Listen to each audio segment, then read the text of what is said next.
Olá, sejam muito bem-vindos a mais um episódio do nosso podcast. Episódio muito especial, episódio número 50. Gente, um marco nesse podcast. Depois de um ano aí, um ano e alguns meses, chegamos ao episódio 50 com muita alegria. Estamos aqui na 50 entrevistas, 50 pessoas que passaram por aqui, 50 histórias, 50 aprendizados. Eu disse esses dias nos meus stories que duas coisas que eu fiz que eu acho que mais me engrandeceram nessa vida foi fazer podcast e dar aula. Ambas me ensinam da mesma forma, porque a cada semana eu estou aqui, eu aprendo muito com as pessoas que vêm aqui. Imagina se eu tivesse que estudar todos os assuntos que eu entrevisto aqui a cada semana, então foi um aprendizado muito grande. Então hoje estamos aqui no episódio comemorativo número 50. Né? Para quem ainda não me conhece, que está chegando aqui agora, eu sou a Priscila, estou aqui nos bastidores com o Diego e estamos tocando essa temporada aqui no Estúdio Rossini desde o ano passado. E hoje, um episódio especial sobre um filme que está extremamente falado em alta, que é o Divertidamente. Quis fechar essa temporada, né? Agora com esse episódio 50, com esse tema que está bem presente aí na nossa sociedade, com duas pessoas muito especiais e que eu vou apresentá-las para vocês agora. Uma delas tem 32 anos, é casada, é formada em psicologia pela UMC, é especializada em saúde mental e atenção psicossocial, é psicanalista lacaniana e docente da Universidade de Mogi das Cruzes. E está pela segunda vez no nosso podcast. E tem um podcast que eu ouço bastante que fala que a segunda participação, terceira, já dá para gerar um boleto de participação. Eu vou mandar esse boleto para ela. E a segunda, nossa segunda entrevistada hoje, ela tem 38 anos, é casada, é mãe do Theo, formada também em psicologia pela UMC, é especializada em saúde mental e atenção psicossocial também, é formada em clínica infanto-juvenil e pós-graduanda em neuropsicologia. Seja bem-vinda aqui pela primeira vez, você não vai ter boletos, tá? Boletos é só para Ingrid, então com vocês, Ingrid Silva e Michele Lima. Meninas, muito bem-vindas. Obrigada, Pri. Prazer estar aqui novamente. Pode deixar o boleto que a Michelle paga, tá? Bem-vinda, Mi. Obrigada, Pri. Você tem uma importância muito grande na nossa história, você sabe disso, e é um prazer estar compartilhando a mesa com você, com a Ingrid, e vamos lá.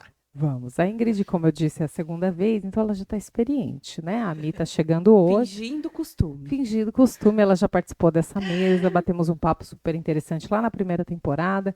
Vamos deixar assim, né? Que nem os youtubers chiques fazem. Vai ter um card aqui em cima, direcionando para o episódio da Ingrid, se você quiser assistir o primeiro, que a gente também bateu um papo super legal. Mas hoje o foco aqui é o filme, né? Um filme que está muito falado e que eu particularmente sigo muitos psicólogos, psiquiatras, enfim, gosto muito dessa área.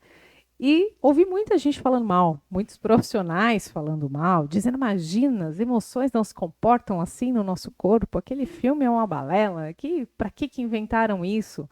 E eu acho que trazer essa discussão, principalmente para o nosso público aqui, que são mães, né, em grande maioria do estúdio que nos assistem, acho que o lúdico, né, que a Disney nos traz aí com esses filmes, a importância de Sim. trazer para as crianças esse assunto, eu acho que é muito válido, porque essa lista poética de, claro, não é um livro de neurociência, não é um livro de psiquiatria, não, se fosse seria chato demais, não é mesmo? Vocês que são da área sabem do que eu estou falando. Imagine se fossem os livros de Freud da Ingrid sendo traçados num filme, né? Literalmente. Como que as pessoas iam compreender? Sim. E eu acho que o mais importante, que é o que a gente vai discutir aqui hoje, que esse assunto foi colocado em sociedade mais uma vez, porque o filme é o segundo filme, mas mais uma vez colocado em sociedade, eu acho que ver pelo lado de quão benéfico é uma discussão dessa dentro da Perfeito. família, né? Então eu queria a opinião de vocês quanto primeiro a inserção do filme, né, na sociedade, de que forma vocês, como profissionais, encaram um filme como esse aí para as famílias.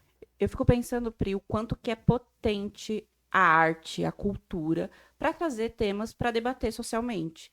Porque o quanto que essa é a única possibilidade de muitos dos nossos brasileiros. Sim.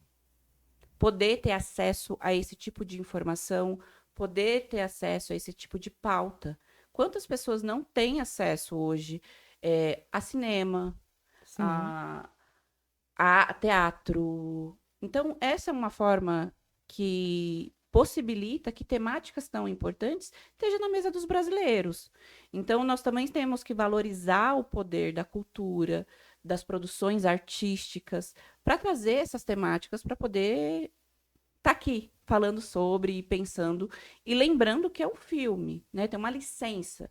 Não vai ser como nos livros, mas o que precisa ser tocado, o que precisa ser colocado em pauta, ele vai transmitir a mensagem para que seja construído nas conversas, no diálogo e nos espaços que é permitido poder ampliar essa conversa também. Sim, quer completar alguma Sim, coisa? eu Nina? acho que aí é parte de quebrar um tabu mesmo. Porque se a gente for pegar culturalmente, e até acho que alguns anos atrás, a minha geração, acho que a geração sua, Uhum. eu não me lembro de estar em pauta na mesa a gente falando sobre emoções. Nunca. Né? Era engole esse choro, não chora. E hoje as famílias conseguir ir ao cinema com os filhos e conseguir olhar que, poxa, né? Eu preciso validar mais as emoções que os meus filhos sentem, que as crianças sentem, que os adolescentes sentem, é muito importante. Por quê? Porque eu acho que até mesmo a família conseguir, os pais, as mães, conseguir falar sobre isso. Né? Abrir esse lugar na mesa, como que você se sente, né? Estou percebendo que você está ansiosa. Eu acho que isso foi muito bacana, foi uma sacada, assim... No primeiro eu não vi tanto isso, né? Não teve... Acho que até mesmo a questão da internet, mas hoje foi um boom. E as famílias, e a gente vê muitas famílias indo. No consultório eu escuto as crianças, eu fui com meu pai e com minha mãe. Sim. E quanto que isso é bacana, né? A gente já trabalha muito isso em consultório, mas as famílias poder olhar com esse olhar mais direcionado, poxa, tem emoção ali, né? Não é só um ser humanozinho, tem emoções. E também eu acho que vai trazendo uma passagem transgeracional. Então, por exemplo, o netinho que vai falar das emoções para a avó que não tem esse costume, Sim. que não teve esse lugar de poder trabalhar muitas vezes até com seus filhos esse lugar das emoções.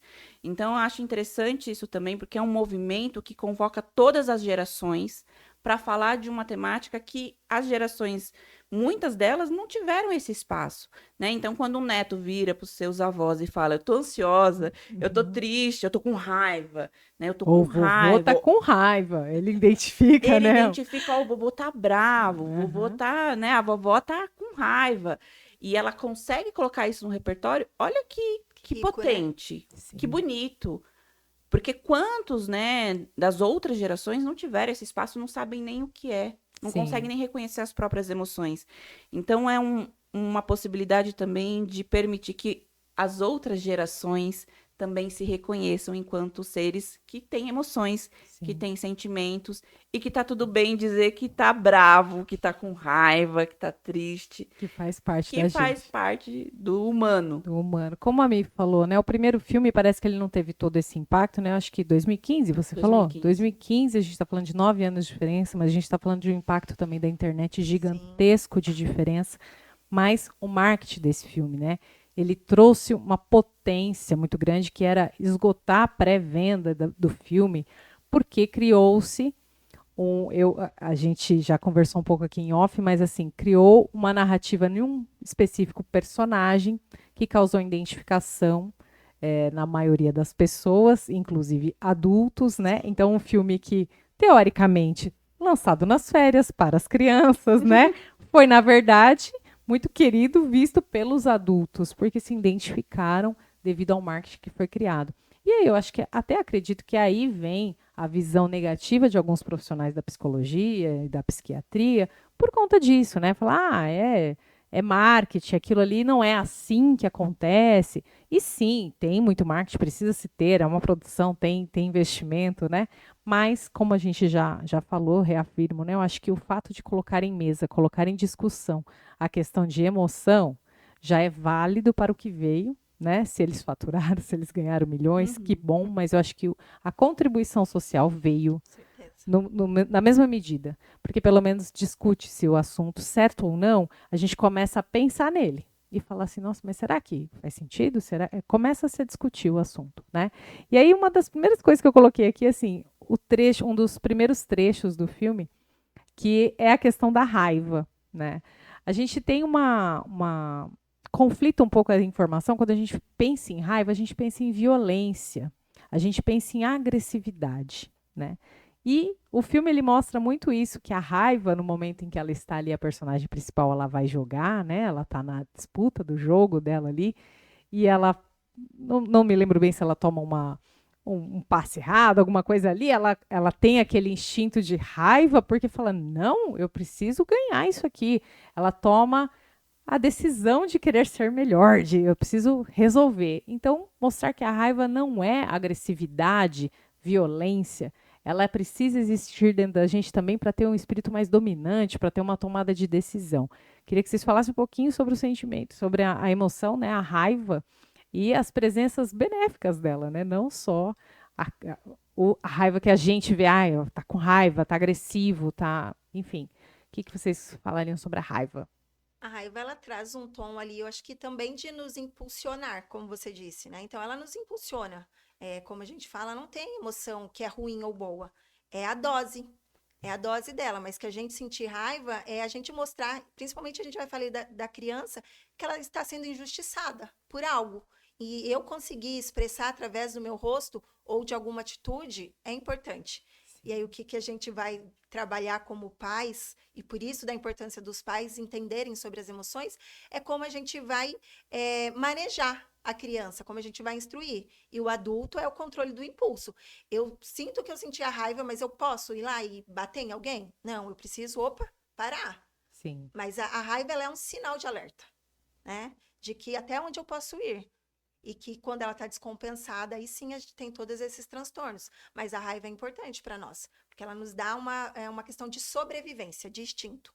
Uma questão de desafio também, Sim. né? Ela te desafia aí mais. Ela fala, não. Sabe aquele. Falaram que eu não podia, então agora que eu vou, né? Parece que a raiva ela veio um pouco disso, né?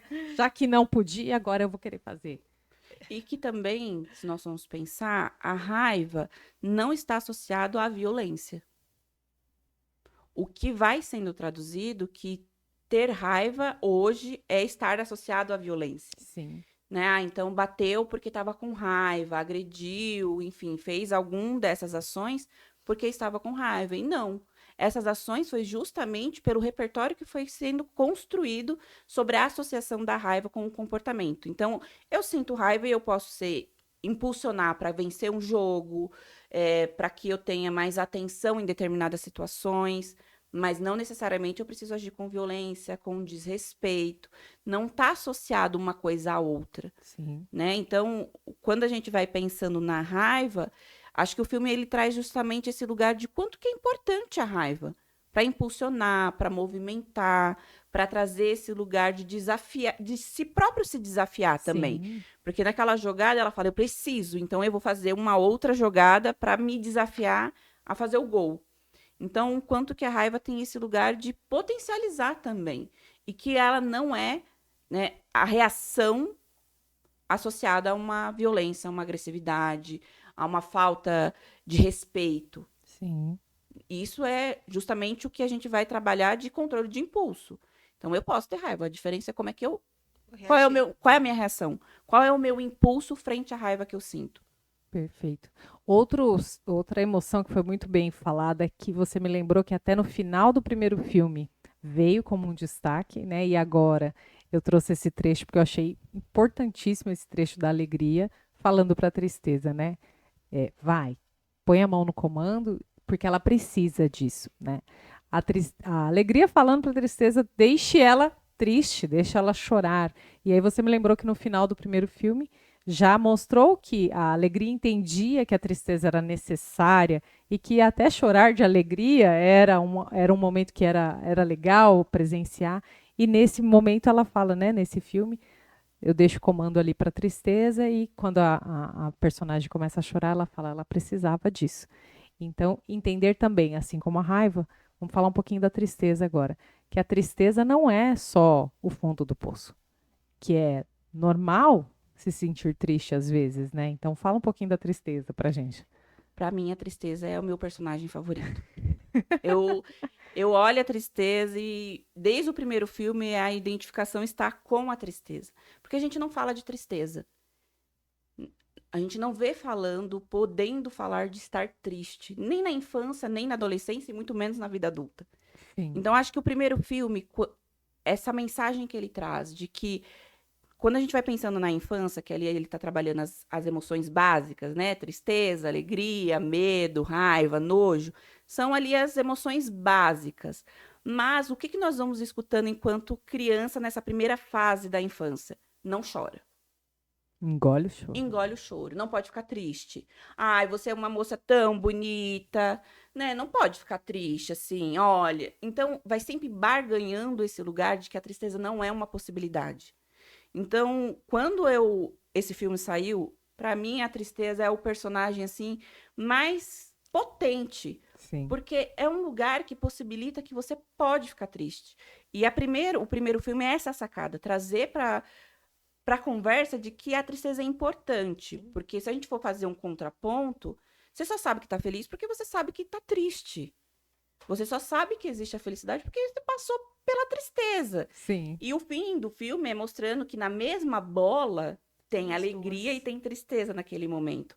Então, quando a gente vem para o segundo momento, é trazer de que também hoje a gente vai vendo que não se pode ser triste, não se pode estar triste, não se pode chorar, porque as pessoas não conseguem lidar com a emoção do outro.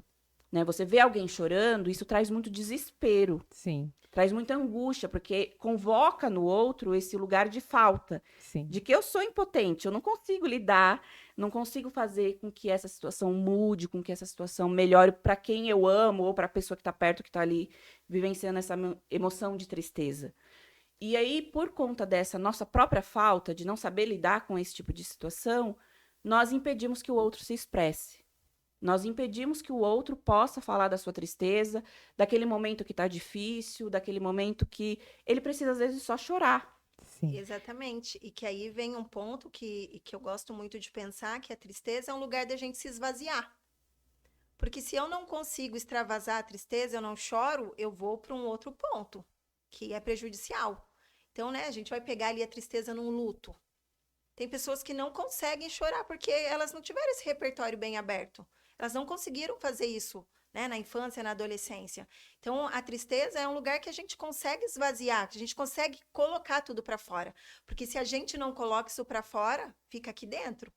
E aí a gente tem ali, né, as questões intrínsecas ali que a gente vai observando. Sim. Então, ela vem no lugar de esvaziamento também. E eu gosto de pensar, Pri, eu falo isso bastante com os meus pacientes, de que tem coisas que nós vivenciamos que não tem nome. Que não é possível ainda de ter palavra para dar. E o quanto que chorar é catártico. O quanto que chorar é importante, é também um jeito de falar. É também um jeito de pôr para fora. E muitas das vezes a gente precisa chorar para poder dar nome. Porque tem momentos, tem situações que nós vivenciamos que não tem nome, não existe palavra, não existe vocabulário que descreva. Tá tão maçante, tá tão ali numa forma que você fala, eu não tenho nome para dizer o que eu tô sentindo. Eu não sei nem o que isso representa, eu não sei nem o que isso significa. E aí você chora. E aí você fala, eu não sei porque eu tô chorando, mas eu... E aí isso possibilita um lugar de poder construir. Porque muitas das vezes não tem. Você vai precisar construir o que é isso. Por que eu tô chorando? Por que isso me tomou desse jeito? Por que isso me deixou tão triste a ponto de não ter nome para minha tristeza? Então, eu gosto de... Por isso que eu acho que a tristeza, assim, é fantástica. Vocês já perceberam, né? A tristeza é fantástica porque é onde você possibilita um espaço de dizer aqui pode se construir alguma coisa. Não tem nome, não sei o que é, tá difícil, tá impossível, mas agora eu posso construir alguma coisa a partir daqui, porque eu parei para olhar.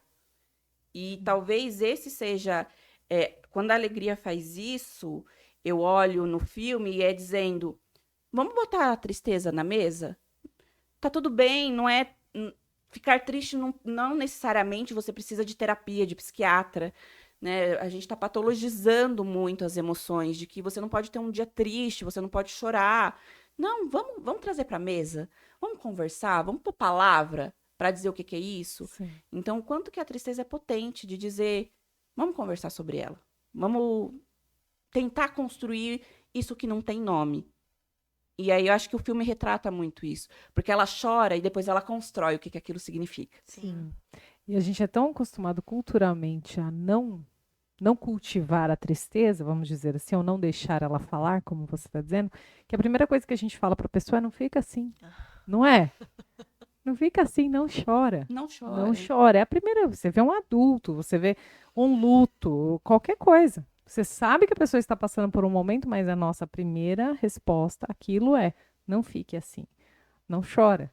Né? Você é forte. Você consegue o quê? Segurar? Dominar? Né? E Isso. pra quê? Pra quê? E aí você traz uma palavra, né, que se usa muito, você é forte, mas que você se sentir triste não traz esse lugar de fraqueza. Exato. É só uma emoção, como todas as outras.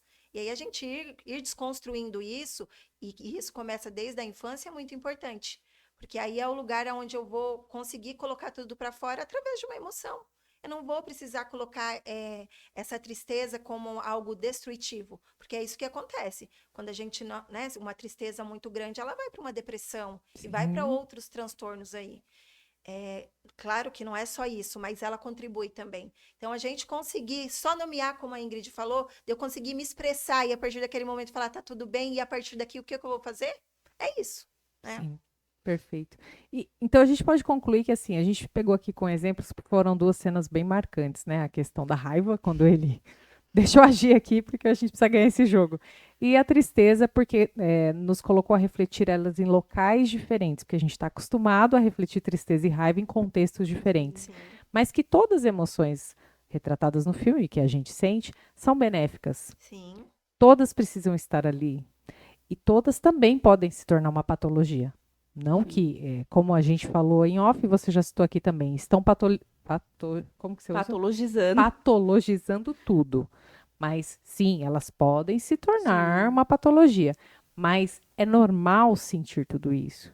Quando você fala chorar, e você me expressou ali em off, a expressão da tristeza é chorar, assim como a da raiva é esquentar o corpo, é dar uma acelerada, né? Como a da alegria é sorrir. A gente estava falando sobre essas reações que o corpo faz mediante as emoções que a gente sente. Então, fala um pouquinho desses benefícios para a gente, porque às vezes a gente fala assim, eu não quero ter, por exemplo, que é o próximo personagem que a gente vai falar aqui, que foi o mais icônico, que é a ansiedade, né? Mas é normal ter ansiedade dentro de si. Todo mundo tá ali com ela, né, sendo gerenciada a todo momento, e é benéfico ter todas essas emoções ali dentro. Então, eu queria que vocês falassem um pouquinho desses mistos benéficos de emoções que temos dentro da gente. E aí eu diria que é benéfico quando elas estão equilibradas. Sim. Elas não podem nem estar nesse ponto que é pouco, né? Porque você entrou aí na questão da ansiedade. Se eu não tenho nada de ansiedade, o que me impulsiona a fazer? E se eu tenho muito essa ansiedade, ela pode vir, né, a virar um transtorno de uma ansiedade generalizada. Então, ela está aqui, a gente precisa estar no equilíbrio. E como que eu entro, né? Como que esse equilíbrio é gerado? Através de eu conseguir me expressar, através de eu conseguir construir. Então, quando eu expresso para você, eu estou com raiva, Priscila. Eu não preciso ir aí te dar um soco. Que bom, né? Fico feliz em saber. Quando eu consigo falar para meu filho consegue me falar, mamãe, eu estou com medo. Isso me dá a oportunidade de explanar com ele. Fala, filho, você está com medo do quê? Mostra para mamãe, desenha para mamãe. É diferente dele estar com medo e aí ele, por exemplo, né, não querer dormir sozinho. Ele não sabe que medo é esse. Então, quando a gente não consegue trazer isso para verbalização, quando a gente não consegue expressar essas emoções de uma forma verbal, a gente vai expressar ela através de comportamentos. Que aí a gente, muitas vezes, são esses comportamentos que a gente chama de comportamentos disfuncionais. Então, eu acho que é muito isso, é a gente conseguir verbalizar, a gente conseguir falar, mas falar de uma forma aberta. Porque eu vejo muito isso, às vezes, né, no seio familiar, as crianças têm vergonha. Eu não posso falar que que eu tô triste, tia.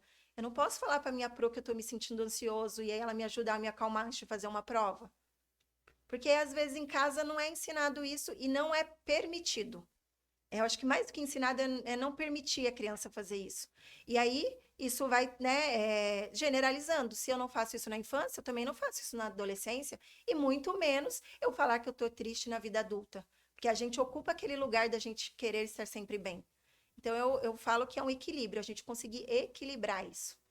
E a partir do momento que nós entendemos que ela existe e que ela pode ser falada, você vai buscar saídas para lidar com ela. Sim. né? E aí vai ser uma saída que não vai ser outra coisa. Então, eu não vou, talvez, desenvolver um comportamento compulsivo por comer, mas eu posso falar disso de outras maneiras. Então, quanto que é importante você saber o que é, porque aí você pode lidar com, em construir como é que eu vou lidar com isso. Estratégias que eu vou Quais são utilizar, as né? estratégias que eu vou utilizar para pensar nessa raiva que eu tô sentindo, nessa tristeza. E é interessante, né, que a vergonha, que aparece agora também nesse filme, e a Michelle tocou aqui, de dizer, nossa, mas como é que eu vou dizer para minha prof determinada coisa? E o quanto que a vergonha também ela é preventiva. Porque você ensina que tem um lugar que o outro não tem acesso, que ele precisa parar. Então, quantas das vezes a gente está dizendo para as crianças, dá o beijo na tia, no tio, e a criança não quer dar o beijo na tia e no tio. Então, a gente também está ensinando limite, que o meu corpo tem limite, que o que eu penso tem importância, que tem um lugar que o outro não pode acessar, que o outro não pode invadir. Então, quando a gente vai pensando na vergonha, às vezes a criança tem vergonha de dizer que ela não gosta de beijo. Ai, porque o beijo do tio é muito melado. Eu não gosto. E aí não pode dizer porque tem esse lugar de que não é posto para falar sobre isso. E o quanto que isso não, a vergonha ela também está ensinando o lugar de limite. De que a criança pode pôr limite, que ela precisa de limite, de que o corpo dela também precisa ser respeitado. Sim. E isso para a vida adulta, né, vai trazer o quanto de benefício. E aí e falar de prevenção também. E que aí eu acho que entra até essa questão da vergonha no lugar social também, porque se eu tenho vergonha, eu sei que eu não posso me expressar. Ah, se eu estou muito alegre, mas eu estou numa palestra e eu não posso ficar falando alto, eu não posso me expressar daquela forma. Então, olha só o quanto que a vergonha ela entra no lugar social. Ela coloca limite no outro, mas coloca limite em mim.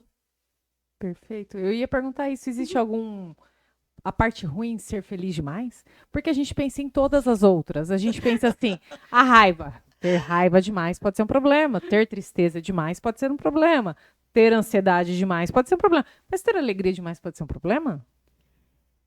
Agora, você deu uma ilustração aí, porque a pessoa Sim. muito positiva, muito alegre, às vezes ela não se cabe dentro Ela não dela, se olha. ela não se olha e ela até Exatamente. no lugar que não cabe aquele comportamento, talvez ela esteja extravasando um pouco e comece a ser ridicularizada ou não aceita.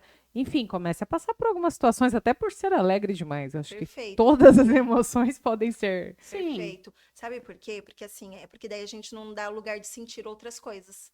Eu falo muito nessa questão de positivo. Hoje se usa muito essa palavra, você precisa ser positivo. Poxa, mas e também naquele lugar que eu tô, que não sou positiva, mas que eu paro para pensar sobre uma situação difícil que eu tô passando?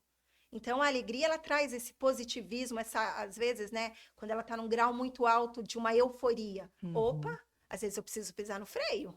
É porque a alegria demais também, será que é benéfico? Porque daí eu não dou lugar para sentir outras coisas. E a gente, vocês falando sobre as emoções e que a gente não expressa, eu acho que a gente também culturalmente foi criado a ter as emoções como algo muito pessoal, que a gente não abre, né? Que é uma coisa nossa, cada um tem o seu e não compartilho. Então, expor que eu estou triste não é algo que eu devo expor, porque é meu, ninguém precisa ficar sabendo. E nisso a gente vai fingindo, guardando, se colocando ali em situações de uma forma, hoje eu tenho que parecer bem porque eu tenho que parecer, ninguém tem nada que saber com a minha tristeza. Colocar a minha tristeza para fora é algo como se eu estivesse me revelando demais, se expondo muito, né? E aí vem talvez as patologias, porque aquilo vai ficando guardado e você forçando um comportamento que você tem que agir ali, porque aí você começa a crescer, entender que alguns locais exigem determinadas posturas, comportamentos, que ninguém tem nada a ver com as suas emoções, com o que você está passando, é isso que a gente ouve também, né? No trabalho, fique em casa o que é de casa. A gente começa a engolir os choros. De outras formas. De outras formas, não é? A gente começa a engolir os choros e ter que pôr aquilo para dentro e não dá para resolver isso agora, porque agora é hora de trabalhar, não posso chorar.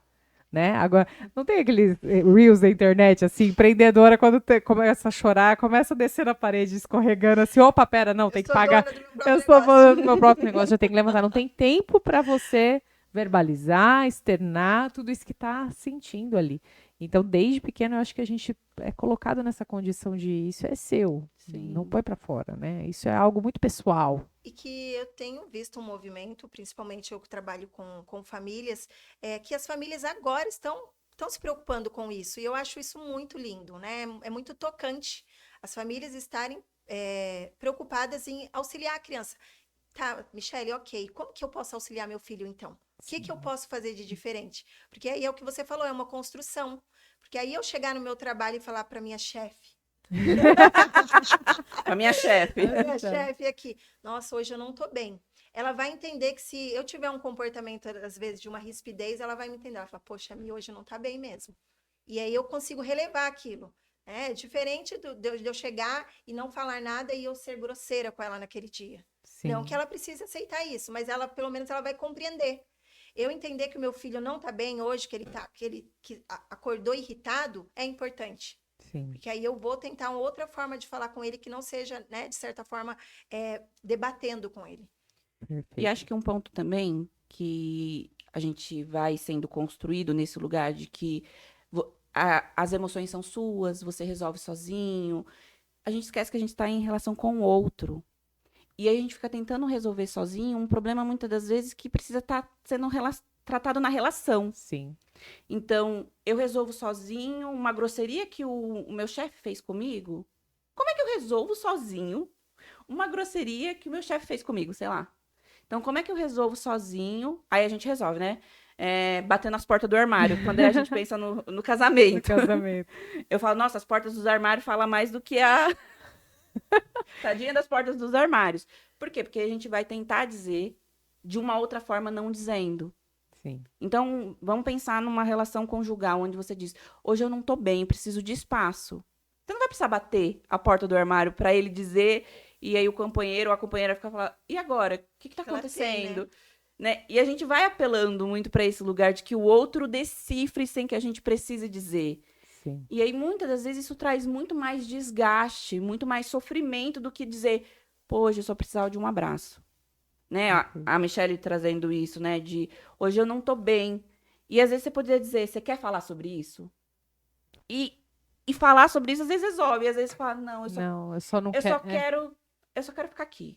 Eu só preciso de um tempo. Sim. E aí, às vezes, muitas das vezes, é esse espaço que o outro até te auxilia a pensar em soluções. Então, vamos pensar aqui, hipoteticamente, na nossa clínica. Você não acha que, então, desmarca os pacientes, remaneja a agenda. O que você acha no próximo feriado você pegar uma folga para descansar? E aí a pessoa fala, nossa, eu não tinha pensado nisso. Ou, você já pensou? Então, Sim. o quanto que também possibilita pensar outras saídas. E buscar. Então, vamos pensar nessa relação familiar. Você dizer, olha, eu tô chateado com o que você disse, também dá espaço para o outro dizer que às vezes nem foi a intenção que você recebeu. Então, às vezes ele falou, mas eu não falei dessa forma, não foi dessa forma que eu quis passar. Então, isso também possibilita a resolução. Então, acho que hoje está possibilitando esse lugar de abrir para falar disso, também é dizer que tem coisas que não dá para resolver sozinho. Perfeito. Porque se o outro está atuando, se você está num relacionamento, um relacionamento é de 2, 3, 4, não dá para resolver sozinho. Então, se a Priscila falou alguma coisa que eu não entendi, como é que eu vou resolver sozinho? Eu vou ficar lá 360 horas tentando imaginar o que é. Criando hipóteses. Criando hipóteses, esse é o problema, né? Do que ela queria dizer com aquilo que ela disse, sendo que eu posso dizer, Priscila, às vezes sofrendo mais do que eu, né? Que gerando a tal, do que a gente vai falar agora, inclusive, a tal da ansiedade, porque muitas vezes a gente tá ali prevendo uma coisa que a pessoa, nossa, ela deve ter falado isso, porque aquilo, e você não simplesmente perguntou a intenção daquela E aí eu gosto de falar mensagem. que o nosso imaginário, ele é... Nossa! Uma caixinha totalmente expansiva. Totalmente expansiva. Ele cria várias hipóteses, da qual a gente tem certeza, garantias, argumentos. Fazemos todas as apostas em cima disso, sofremos e depois não é nada disso. Depois não é nada disso. Porque, ó, o boom desse filme, né, como a gente falou no começo, o marketing ele foi muito eficaz numa personagem, assim. Porque quando divulgaram o filme e divulgaram aquela personagem ruiva, descabelada, sem nariz, tomando café, pronto. O mundo se identificou com aquela personagem. E aí, como a gente falava aqui, era um filme que era para mostrar a transição de uma criança que iniciou no primeiro filme, que agora estaria entrando na puberdade, adolescência. Era a mensagem do filme? Não, pera. Os adultos doidos, enlouquecidos, meu Deus, é minha personagem da vida. O que tem de reels de memes na internet dizendo a princesa da Disney que eu queria ser. Aí tá lá a Bela, a Cinderela, a Branca de Neve. A que eu me tornei. Aí tá a ansiedade. A ansiedade, ela veio como a revolução desse filme, né? Como o marco desse filme por conta da identificação. Acho que é nítido que os adultos se identificaram. Estamos numa sociedade em que, sim, foi muito generalizado esse termo de sou ansioso, né? Sofro de ansiedade. Muitos a gente sabe que nem diagnosticado, mas assim, se autodiagnostica, né, com o termo. Mas assim, todo mundo se identificou com ela pelo ritmo que a gente vive, pelas coisas que a gente vivencia a cada dia.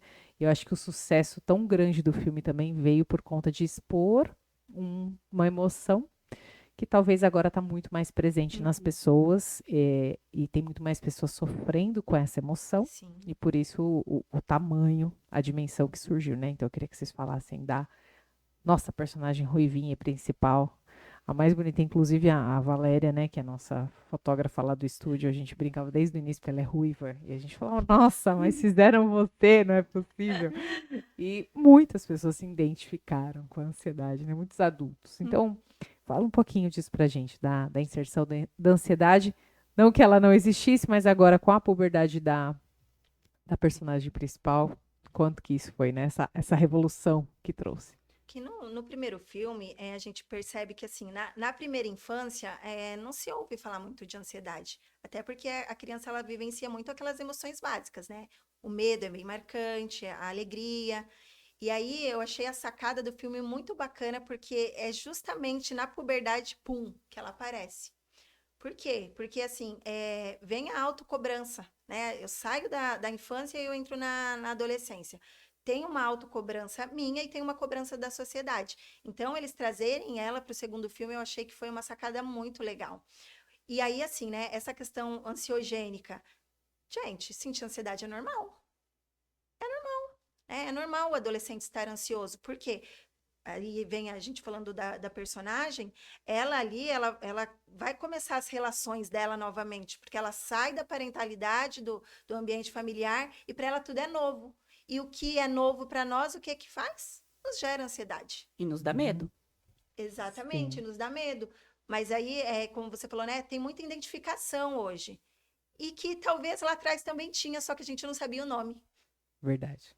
Nós não sabíamos o nome, o que era aquilo. Aquela sensação do coração batendo, uma sudorese, né? A gente não sabia. Hoje a gente sabe que é ansiedade e que é normal você sentir ela. Porque ela também vai impulsionar você a fazer coisas. Ela não impulsionou, né? A personagem do filme ali, a ir, a avançar, a não parar. Isso não é bom? Sim. Eu estar ansioso por uma prova é bom ou ruim? Depende. Se ela for uma ansiedade normal, poxa, eu estou ansiosa, então eu preciso estudar e comer todo esse assunto, para mim eu vou chegar lá na prova e vou arrasar. Ela é ruim se ela me paralisar. Estou ansiosa, travei. Opa, aí ela é ruim. Mas então tem, eu acho que esses dois polos. E o quanto que o filme ele faz essa sacada.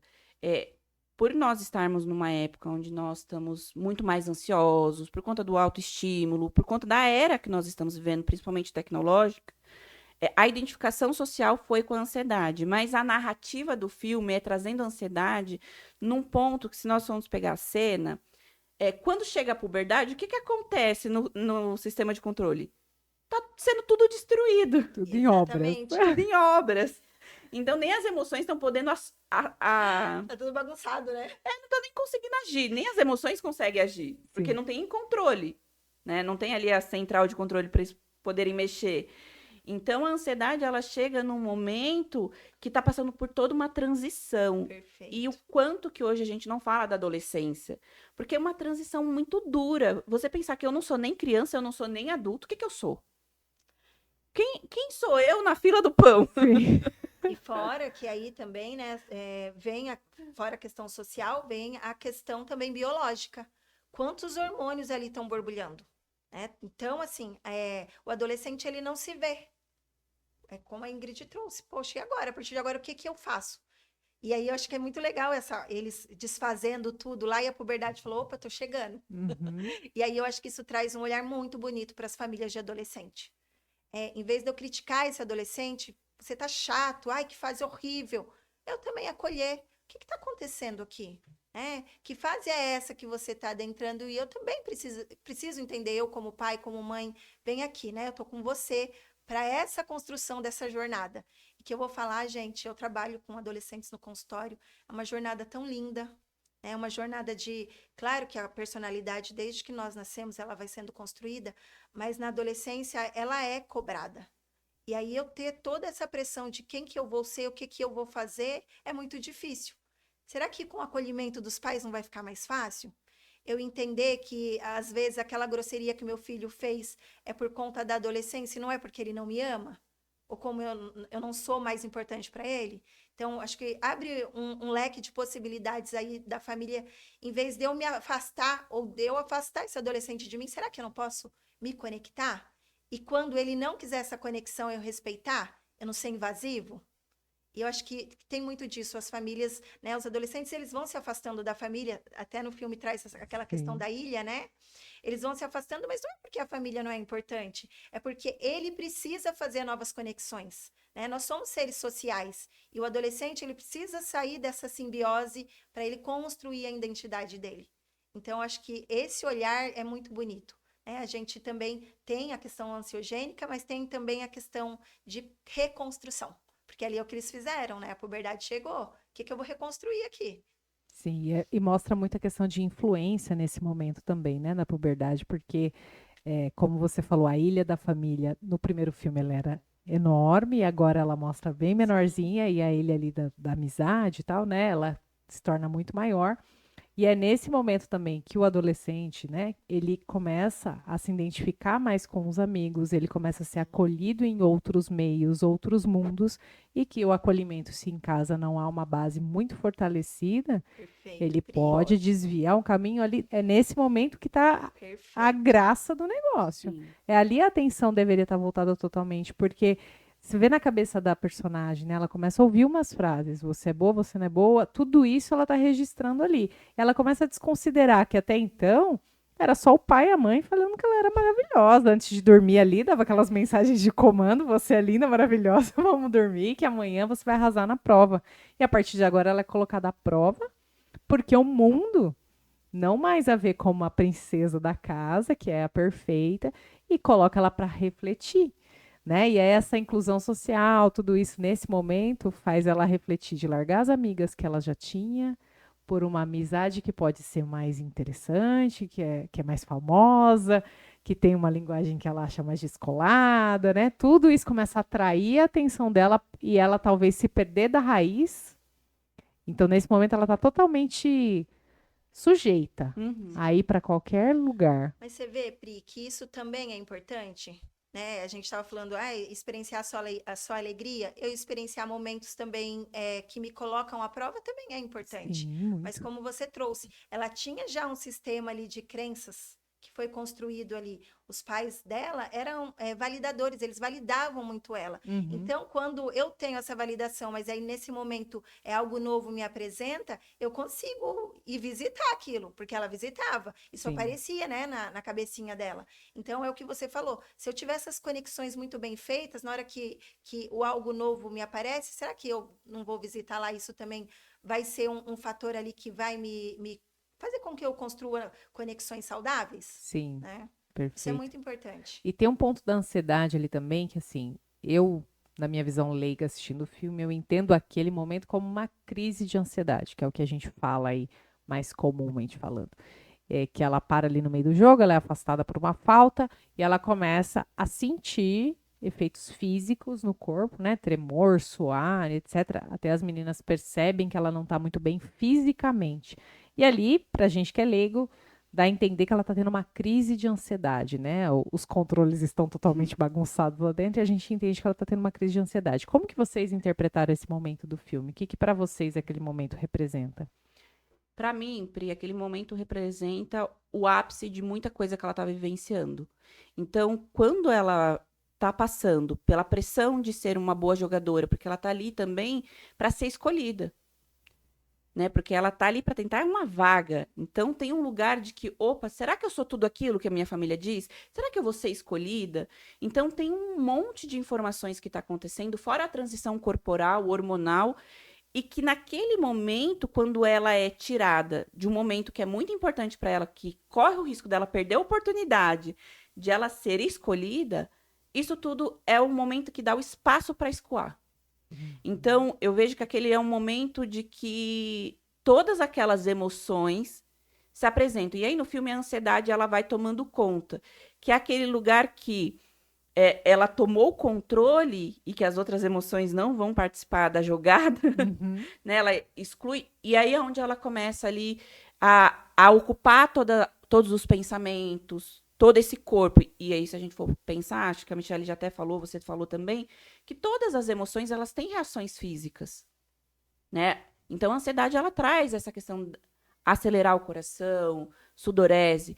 A questão é que, para a gente pensar numa crise de ansiedade ou num transtorno de ansiedade, isso precisa ter um histórico. Ali naquele filme, sem todo esse contexto, é uma coisa de explosão de tudo aquilo que ela estava vivenciando. E é tanto que depois a alegria toma o controle. E aí as emoções começam e aí isso não aparece mais no filme. Sim. Então mostra que é uma reação muito pontual da adolescência, de que é esse encontro com tanta responsabilidade, com tanta coisa, que a ansiedade muitas das vezes vai descontrolar.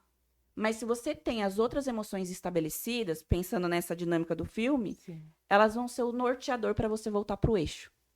Para você voltar para sua centralidade e poder pensar na situação de uma maneira diferente. E o fim do filme, ele vai caminhando para esse lugar de dizer, às vezes a ansiedade ela vai tomar o controle.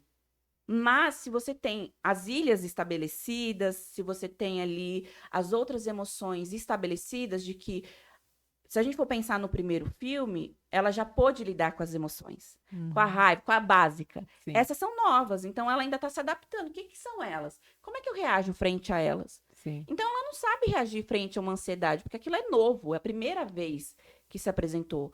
E aí não descontrola mesmo? Quando a gente está diante de uma primeira experiência, Sim. e aí eu vou fazer o recorte. A minha primeira vez aqui foi muito mais ansiogênica do que hoje. Porque é uma primeira vez, eu não conheço, eu não sei o que é. Então tem aquela construção, né, que a gente vai fazendo, como é que vai ser, o que vai ser. E ela vai fazendo isso, ela vai lá tentar pegar o caderno, vai tentar saber, se perceber para poder antecipar. Então, quando a gente vai fazendo esse movimento, é ansiogênico. Sim. Da ansiedade, você fica mais com a voz trêmula, soa, o coração dispara. Mas a partir do momento que você sabe o que é, você sabe como agir. Então, as outras emoções que já estavam fortalecidas, e esse sistema de crenças, assume o controle, e aí foi um momento pontual de que ela experienciou pela primeira vez como é uma emoção nova. Perfeito. Porque senão, né, Pri, eu acho que cai naquele lugar de você fazer seu próprio diagnóstico. E você acreditar naquele diagnóstico. Eu sou ansiosa, então eu sou ansiosa para tudo. Sou ansiosa para uma viagem, eu sou ansiosa para fazer uma prova e eu acredito fielmente que eu sou ansiosa. E aí, muitas vezes, né, as crianças falam, eu tenho ansiedade. E aí eu falo, tá tudo bem, ansiedade é normal. É diferente de um transtorno de ansiedade que vamos colocar aqui, né, um transtorno de ansiedade social, um transtorno de ansiedade generalizada, quando se tem um diagnóstico. Porque para ser um transtorno, o que precisa? Trazer sofrimento. Se eu estou observando que a minha criança, meu adolescente está sofrendo, está tendo um prejuízo ali, aí, eu preciso buscar um auxílio. Agora, se não, se é pontual, às vezes, está tudo bem. Porque senão a gente cai naquele lugar da gente começar a fazer se diagnosticar. No sentido de, eu tenho ansiedade. Mas você tem ansiedade, você foi diagnosticada? Não, eu sei, eu sinto. Mas você vai sentir mesmo. E uma coisa, eu acho que Precisa, precisa, né?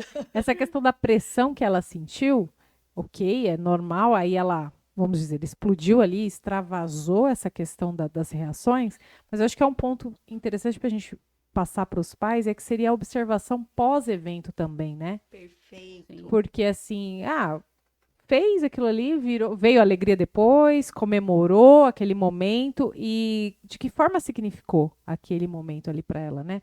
Num próximo jogo não conseguiu entrar, num próximo jogo teve outra Isso, crise, sim. começou a ter lembranças do que é a pressão de um jogo, por exemplo. Perfeito. Acredito que isso seja mais importante, porque foi só um ponto de pressão que realmente era válido por tudo que estava se vivendo, mas se isso começar de fato a.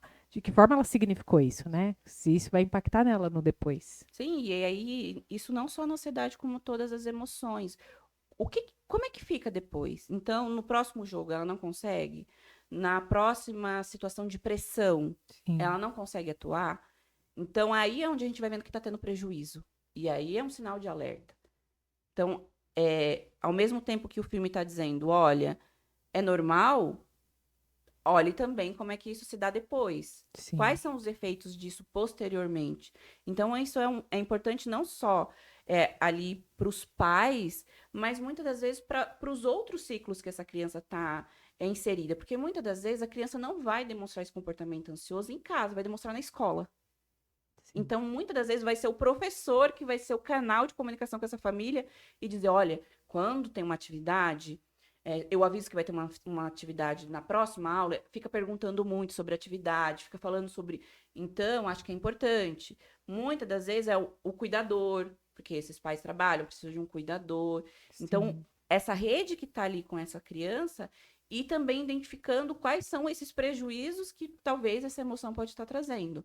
Que muitas das vezes pode ser que não apareça ali em casa, mas vai aparecer na escola, vai aparecer no judô, né, no balé, em outros ambientes que essa criança está inserida. Perfeito. E eu acho que uma das coisas também que eu achei bem relevante, aí a gente falou de como ela significou isso, uma coisa que eu achei muito bonita no filme é a questão do sistema de convicções, que eles denominam como sistema de convicções, e a forma que foi feito, né? Que ela pega lá a bolinha, coloca na água e dá uma balançadinha assim e pronto, registrou, né? Uma convicção, a partir dali ela revisita aquilo e começa a entender que ela é ou não é aquilo.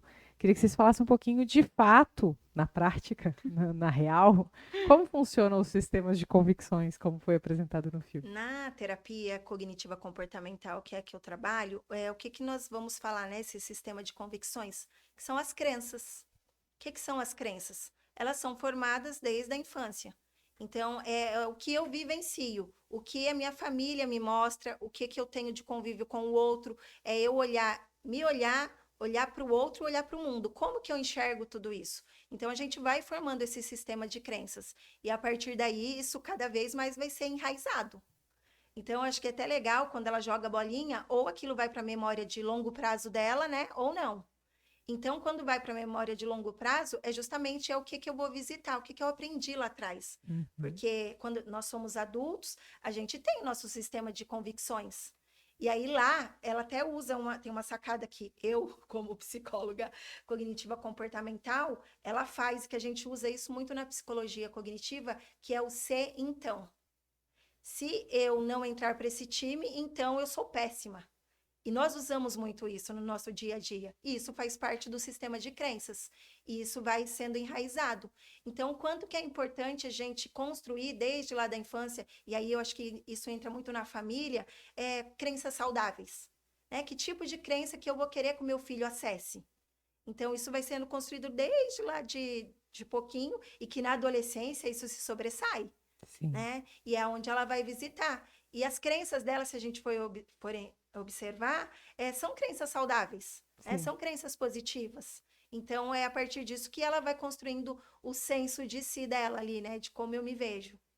O self, né, O como você self. falou, porque aí quando a ansiedade toma conta, ela começa a construir um outro self, que aí começa, de fato, o problema ali do filme, né, que é distorcer um pouco o que elas tinham construído da personagem, que ela era tão positiva, tão confiante de si, e aí a ansiedade começa a colocar umas bolinhas prejudiciais ali para montar o selfie um pouco mais bagunçado, né? E aí eu queria que a Ingrid falasse sobre o que a gente estava conversando em off, que não é que ali é um outro eu, né? Aquele desenho que eles até fazem como se fosse uma árvore, né? Uns ramos, não é um outro eu, né? Mas sim uma construção que vai somar mais significados, mais coisas, e ela vai construindo, porque ela está na construção de um adulto, na construção de uma pessoa. Porque a gente tinha a imagem daquela criança, cheia de afirmações, com uma educação muito bem feita, com os pais validando tudo, com memórias super positivas. E aí vem agora a ansiedade e coloca umas bolinhas laranja lá para dar uma animada no negócio, né? Então, essa nova construção desse self. Porque quando a gente pensa, né, a criança, quando ela já nasce desejada, ela nasce idealizada, sonhada. Então, essa criança, ela já vem também com muitas projeções dos pais, da família sobre essa criança. Então, se ela vai ser comportada, que profissão que ela vai ter, muitas das vezes, como é que ela vai agir, como é que ela vai ser. Então, tem toda essa projeção daquilo que os pais e a família esperam dessa criança. Quando chega na adolescência, é aquele lugar que as outras pessoas também vão dizer, não mais só o ciclo familiar, que está restrito, que também está ali controlado. Uhum. Então, quando ela vai ali para o time de hóquei, é outras pessoas que nunca viram e que ela também quer ser validada. Então, não é que está destruindo tudo que foi construindo, mas que tem novas coisas chegando. As conexões. Novas conexões. E o quanto que nós vamos buscando também se separar para poder entender o que é meu, o que é da minha família. E isso faz parte do nosso amadurecer, do nosso desenvolvimento. De que tem coisas que nós demoramos uma vida inteira para entender que não era nosso.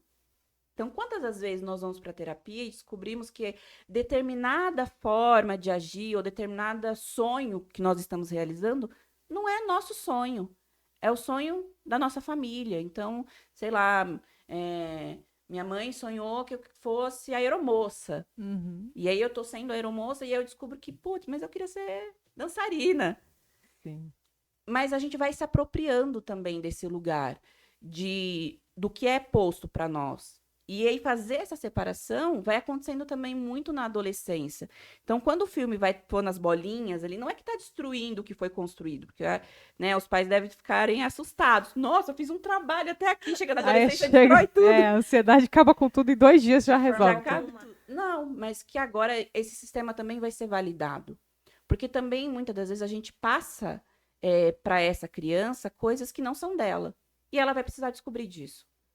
De que diz mais dos pais, diz mais desse outro, que não é ela. E aí, quando ela vai para as outras relações, para as outras interações, ela vai questionando, nossa, mas ali age daquele jeito, aqui age desse jeito. Qual é o jeito que eu quero agir? Tem uma escolha. A gente passa a ser um sujeito que pode atuar e que pode escolher e que pode fazer uma saída diferente. E isso é doloroso para os pais, porque vai escolher coisas que eles não escolheram. Pode ser. E olha que legal, né? A Ingrid trazendo isso, é bem assim explícito no filme, que é a reforma. Então, no começo, quando a gente olha, fala, que bagunça que eles estão fazendo, coitada.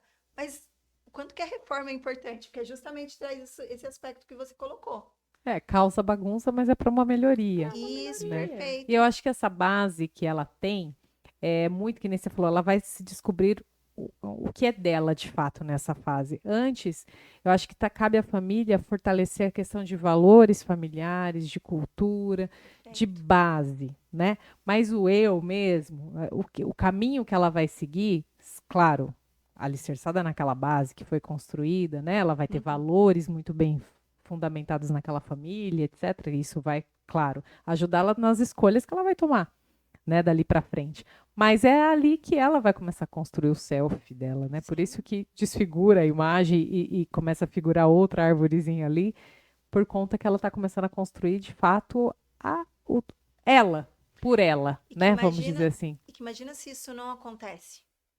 Eu vou ter uma vida que não é minha. Sim. Eu vou estar ligada às crenças parentais ali, que foi, né, minha primeira infância eu vivenciei. Então, o quanto que é importante essa transição. E aí, eu acho que a sociedade olhar para isso, a fase da adolescência é uma fase de transição, uma fase de reconstruir, é muito mais bonito do que a gente olhar para uma fase chata, uma fase insuportável. Vamos acho que, acolher mais os nossos adolescentes. Vamos se achegar mais e tentar entender que fase é essa. A gente tem tanta informação hoje, né? Pega um livro, vai na internet, busca saber que fase é essa. Porque aí, Pri, a gente vai ter menos danos na vida adulta. A gente Eu não... acho que as pessoas se preocupam muito com a primeira infância. Lógico, tem que se preocupar. Sim. Tem, é uma fase delicada e precisa dar essa base, esses valores, mas assim, como se a adolescência fosse um tempo já perdido. Eu não tenho mais ação sobre. O que eu podia Perfeito. fazer, eu fiz na infância. Agora é a rebeldia, agora ele escolhe, agora o caminho que ele seguir. E E agora eu na dou verdade, responsabilidade. na verdade não, né?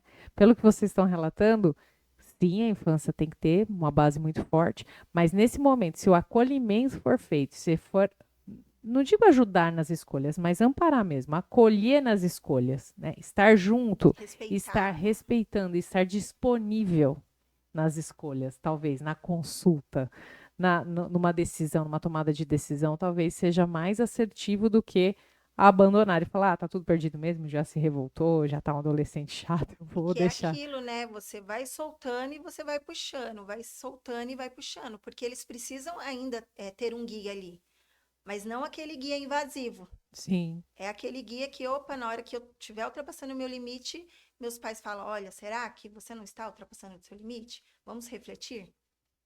Que é também não entrar num lugar de permissividade, de passividade.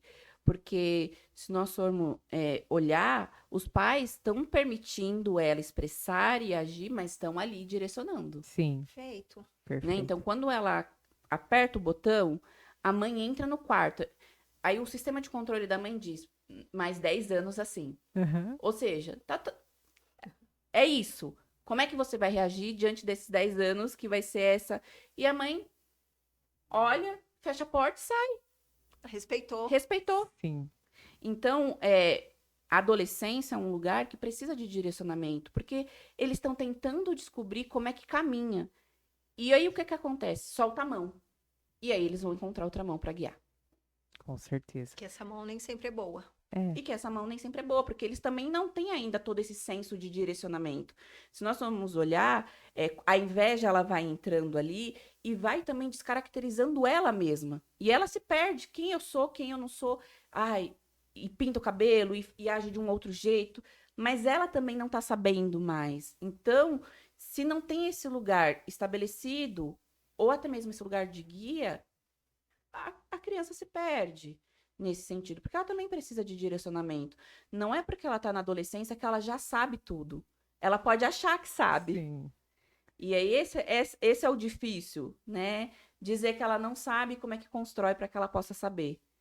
Né? Então, a adolescência ela vai trazendo esse lugar não falado, porque também, se nós formos pensar, a adolescência está sendo pautada recentemente, porque com 12 anos já se casava, com 13 anos você já trabalhava de carteira assinada. Sim.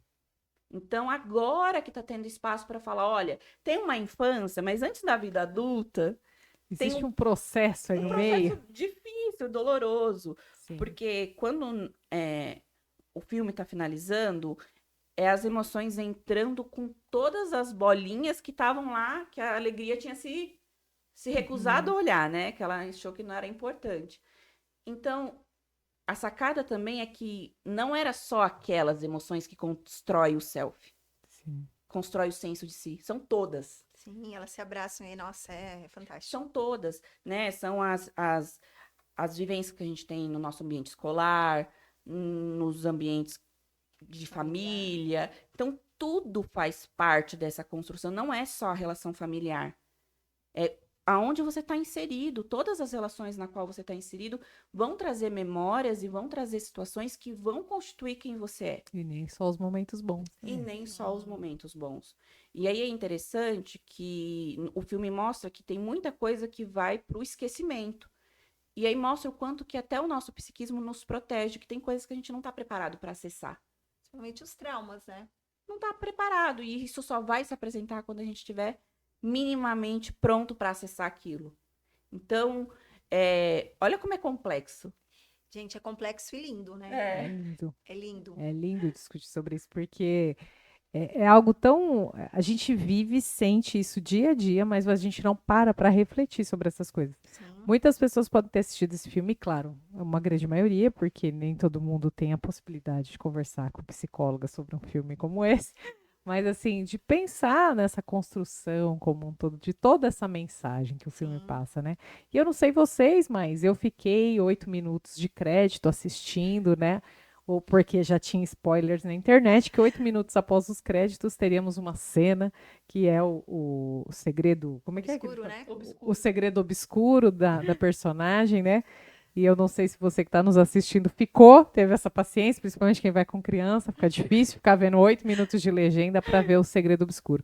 E aí, quando a gente vê o segredo obscuro, a gente fala, mas caramba, eu fiquei 8 minutos aqui para descobrir que o medo dela era porque ela tinha feito o Segredo, segredo dela, né? Que ela tinha feito o xixi no tapete. Não, o xixi na piscina, que ela Xixi na tinha feito piscina. xixi na piscina e tinha feito um buraco no tapete, acho que dos pais da mãe lá. A alegria achou que era uma coisa e na verdade era outra, mas a gente, como adulto, em primeiro momento fala assim: que besteira, né? Guardar isso. E isso ser tão relevante, porque era um monstro enorme, né? Eles representaram como um monstro feio, Sim. enorme. E tão, tão insignificante, né? A gente para assim e pensa, mas depois começa a refletir o quanto essas coisas que acontecem no nosso cotidiano podem ser significadas de uma forma tão dura e que a gente leva às vezes anos para reconstruir aquele significado, para poder falar sobre aquilo, para poder abrir aquilo e tirar aquela culpa, né, aquela dor de dentro da gente, aquele medo, aquele segredo, e abrir aquele segredo para poder se libertar, vamos dizer, Perfeito. daquilo. E fala um pouquinho do Segredo Sombrio aí. Você não assistiu, né? Porque você foi Não. acompanhada de uma criança De uma que criança não que- te permitiu não. ficar 8 minutos pela legenda. Mas sabe uma coisa que eu lembrei agora você falando? Viralizou esses dias na internet uma mãe abrindo o diário de uma criança e essa criança entrando em desespero. Acho que eu também queria trazer hoje esse contraponto de que é importante esses segredos. Que tem coisas que as crianças não querem compartilhar. E é importante os pais entenderem até que ponto isso é um perigo, de que seja alguma coisa importante, alguma coisa grave, mas de que também é importante ter segredo. Porque para ela lançou, né, no filme, esse lugar de que aquilo era tão importante que ninguém podia saber, né? Porque mexe com outras coisas. E às vezes a gente tem coisas que a gente não quer que ninguém saiba. E que isso também é importante. Então, acho que dá pra gente pensar nesses dois contrapontos, né? De quando a gente também respeita que tem coisas que a criança não quer falar, e aí olhar, né, dentro desse ambiente familiar, o contexto, que às vezes é uma coisa que para ela é grandioso, Isso. e E que aí pra eu acho gente que é um é uma ponto. bobeira. Porque eu não sei se vocês tiveram diário, né? Mas eu sou a criança que teve diário. Eu olhando meus diários hoje, eu falo, gente, o que era aquilo? Mas naquilo, se alguém olhasse para aquilo naquele momento, poderia ter sido péssimo e poderia ter trago um trauma muito grande para minha vivência. Eu lembro de uma vez que eu tinha um cofrinho e esse cofrinho foi aberto. Isso marcou tanto para mim, uma vida inteira para lidar com esse cofrinho que foi aberto, porque é um lugar que foi invadido. Então, tem também esse contraponto de que tem coisas que, quando você acessa sem a permissão do outro, é invasão. Então, talvez, dentro desses segredos, que nem para ela ali era o xixi, o tapete, era muito grande, que talvez o outro olhar para aquilo, como a gente olhou, né? Nossa, que coisa boba. Mas quando você era criança e de repente você, sei lá, queimou o pano de prato da sua mãe, que Eu era. quebrei um giz de cera de um amigo na escola. Eu não conseguia contar para minha mãe para ela poder comprar outra caixa. Tem noção? Que aí- Tipo, onde dinheiro não era uma discussão, não era uma questão assim que, nossa, eu vou apanhar. Não! Mas eu não conseguia falar que eu tinha quebrado o giz de cera. E que aí, Pri, eu acho que traz uma mensagem, pelo menos foi a leitura que eu fiz, a gente olhar a criança ou olhar o adolescente como eles são. E não a partir de um olhar como adulto, porque como você falou, gente, uma besteirinha, ok, para quem está assistindo, mas para quem vivenciou, não. Então, quando a gente começa a olhar a criança não como um adulto, porque muitas vezes, né, nós fazemos isso, que eles precisam ter comportamentos como um adulto, fica muito mais fácil a gente olhar a partir das vivências ali dele como uma criança. Nossa, minha criança está olhando assim, porque é a partir do ponto de ótica dela. O adolescente está olhando assim, porque é a partir do ponto de vista do que ele tem construído até então. Então, eu acho que, né, trouxe essa questão de, ai, que bobeira, mas também esse filme é muito sobre reflexão. Sim. E Eu qual acho é o que, olhar que você tá... Em que posição você tá vendo? sim, É, Do com adulto certeza. ou da adolescente? Ou da criança que tá passando por aquela situação? Então, acho que ele também convoca a gente olhar de acordo com para quem você tá olhando. Você tá olhando para a criança ou você tá olhando você, enquanto adulto, para uma criança, para perfeito. uma adolescente? Então, esse filme, ele traz muitas reflexões importantes. Então, ele não vai ser o que os estudos querem que seja. Mas olha o tanto de coisa que dá para extrair desse filme. Olha o tanto de lugar que dá para permear. Olha o tanto de coisa que faz a gente parar e dizer: opa, o que ele está contando para além do que ele está mostrando? E ele está contando muita coisa. Ele está contando que tem uma adolescência que é difícil, que tem emoções que são importantes, que nem todas as emoções precisam ser um diagnóstico, mas que precisa ter atenção para que ela pode virar um diagnóstico, que as relações também formam essa personalidade. Olha o tanto de coisa que a gente foi caminhando e que foi falando desse lugar, de que é um lugar super reflexivo. E acho que quando a Michelle fala, né, esse ponto é fundamental, que o final do filme é dizer, para você, um xixi na piscina pode ser nada, mas para aquela criança pode ser tudo. Que é o exemplo que eu trouxe do cofrinho. Para mim Uhum. foi muito, porque para mim ali era um lugar que foi invadido. E aí você vai levar vários tempos para entender o que que era aquilo, porque naquele momento, o repertório que eu tinha era só aquele. E o repertório que a personagem tem é só aquele. Aí ela vai crescendo, ela vai ganhando outros repertórios, aí ela olha para trás e vai poder dizer: nossa, eu não acredito que eu fiquei tão preocupada com a caixa de giz, Sim. sendo que minha mãe não ia brigar comigo, sendo que tinha dinheiro para comprar outra. Mas olha a construção de repertório, de vivência, de situações, para você entender que aquela cena não tinha o peso que tinha naquele momento. Mas hoje você olhando para trás.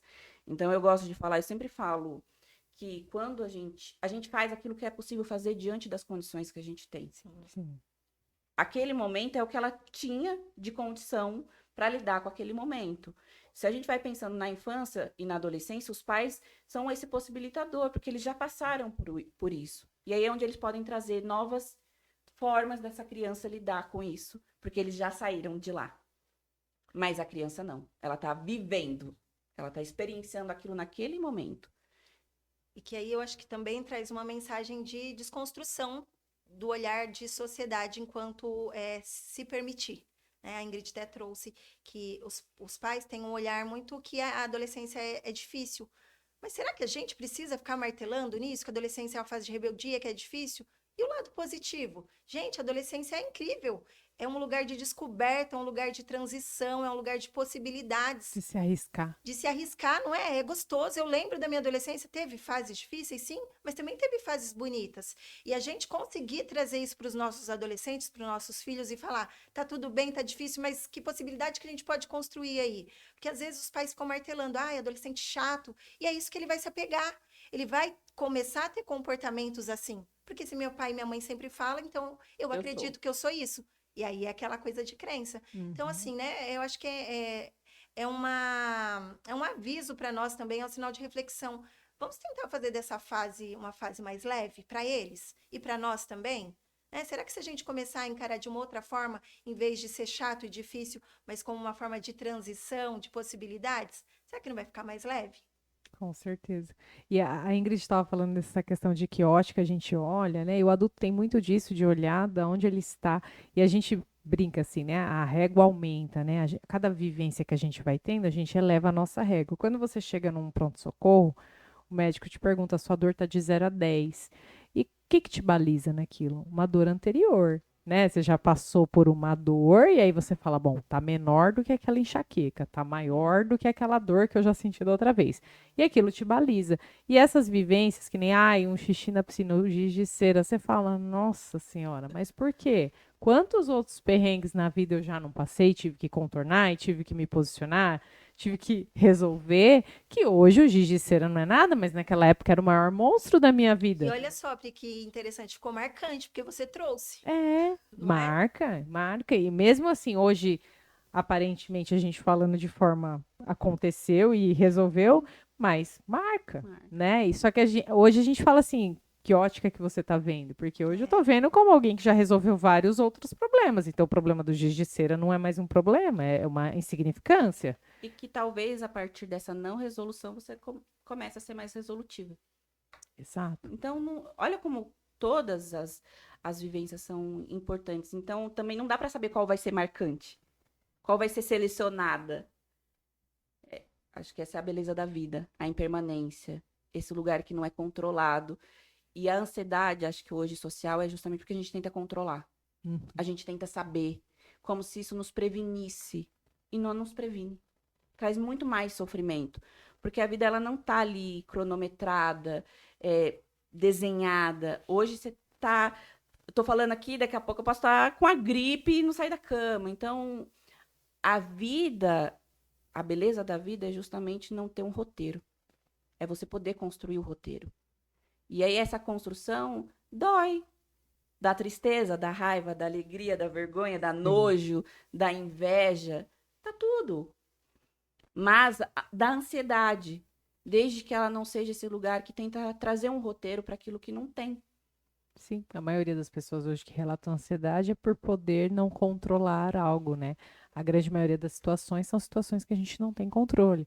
As pessoas têm crises ou se deparam com reações em algumas situações que ela não tem o controle sobre elas e então, na verdade, a gente não tem controle sobre nada, a gente só acha que tem, né? Mas assim, na grande maioria das coisas que a gente já sabe que a gente não tem o controle, aí isso vem a ser pior. Bom, meninas, para fechar nosso papo, porque se deixar, A gente fica aqui a até gente amanhã. fala divertidamente 2 e todos os outros filmes da Disney, porque somos fãs também, porque eu acho que é muito válido o que eles fazem em termos lúdicos e de cinema para as crianças. Não, a gente já vai falar de Minions. Não vão ver Minions, tem barata. Minions. Já vou dar um spoiler aqui para vocês. Se você não tem uma questão resolvida com baratas, não assista Tem a Minions. fobia, não Tem a vá. fobia, não vá, porque é muita realidade pro meu gosto. Queria que vocês deixassem uma consideração final aí, principalmente nessa questão de como as mães podem auxiliar hoje as crianças, né? No seu caso, você lida mais com adultos, mas a gerenciar tudo isso. Fala-se muito em inteligência emocional, que a gente tem que controlar essas emoções, né? Porque hoje é isso. Você não pode extravasar, né? Você não pode. Tudo que a gente falou aqui desde o começo. Chorar? Não, não chora. Não precisa chorar, né? Fica quietinha, guarda pra si. Não mata o amiguinho, claro. Não mata o amiguinho, não. Não soca, que nem a Michelle queria me socar do outro lado da mesa. Mas de que forma vocês acham que é a melhor forma de manter isso saudável dentro de si? Que essas oscilações não se tornem patologias, né? Que elas não prejudiquem a gente no nosso dia a dia. Então, a mensagem de cada uma de vocês para a gente fechar esse episódio. Se a gente for falar em aspectos da infância e da adolescência, acho que a primeira coisa é a gente que é pai e mãe ser modelo. Os filhos têm muito a nos copiar. Então, quando a gente consegue ser modelo para eles, positivamente, é isso que eles vão expressar. Uma outra coisa é a escuta. A gente estar, não só ouvir, mas eu escutar. Estar, né, com ouvidos abertos para o que o meu filho tem a dizer. Possibilitar esse lugar. O acolhimento, a validação. Então, quando eu consigo validar o que ele está sentindo, ele se sente acolhido. E aí ele se sente aberto para me falar. Então, acho que e uma coisa que é muito importante, que sempre eu bato na tecla, que precisa ter, é a comunicação. Se comuniquem com seus filhos, falem abertamente, ouça eles, que eu acho que aí a gente vai fazendo conexões saudáveis. Perfeito. E acho que a Michelle já falou quase tudo, né? Sobra o quê para mim falar? Você, professora, Pois tem sempre algo a nos acrescentar, Fiquei aqui vai. pensando o que fechar, mas acho que é justamente não fechar. Acho que essa é a reflexão. Não fechar. Porque fechar é pôr um ponto. E aqui acho que é uma vírgula. Pôr uma vírgula. De que esse assunto possa ser falado, né? Eu contei nos bastidores que eu levei a minha sobrinha, Lolo, para assistir, e ela conseguiu verbalizar para a mãe dela de que ela estava ansiosa à espera de uma coisa que ia acontecer para ela e que ela estava ansiosa. Então, é poder ouvir o que as crianças estão dizendo, é poder também se escutar dentro disso que você está sentindo, dentro disso que você está vivenciando. Então, eu acho que aqui eu deixo uma vírgula para que esse assunto possa continuar nas mesas, nas famílias. Se você não assistiu, tem possibilidade, assista. Né? Se não no cinema, quando sair na televisão, assista. Esteja ali para debater esse assunto e poder construir que esse lugar é importante, porque é um lugar de reflexão, e que a cultura e que os meios de produções são uma possibilidade de a gente falar de assuntos tão importantes que não tem, muitas das vezes, outro lugar para se falar. E que esse é um lugar onde a gente está colocando hoje, acho que uma vírgula, não um ponto. Perfeito. Quem não assistiu, sinto muito, mas quando você assistir agora, você vai assistir com outro olhar. Depois desse bate-papo aqui, a gente deu sim muitos spoilers, mas com certeza a reflexão vai ser outra. Quem assistiu vai querer assistir de novo e falar assim, meu Deus, eu não prestei atenção em tanta coisa assim. Porque a gente assiste às vezes com a cabeça do filme da Disney. É lúdico, é para me divertir. Muitas vezes você não pensa com total mensagem de informação que ele teve ali, né? Tão preciosa para passar. E eu quis trazer esse assunto para a gente discutir, porque eu achei muito válido as pessoas estarem falando, nossa, agora meus pais sabem como eu me sinto. Olha, agora eu converso sobre emoções dentro de casa. Poxa, uma criança de 4 anos está falando, estou ansiosa. E ansiosa é para o bem, ansiosa é para um show que eu queria ir. Né? E todos nós passamos por essas emoções. E quem não fica ansioso por uma viagem? Quem não acorda às 6 horas da manhã para ir pro café da manhã do hotel? Né? Porque não é. Aproveitar todo. A gente dorme até 10 horas da manhã em casa, mas no café da manhã do hotel a gente acorda às 6 assim, sem despertador.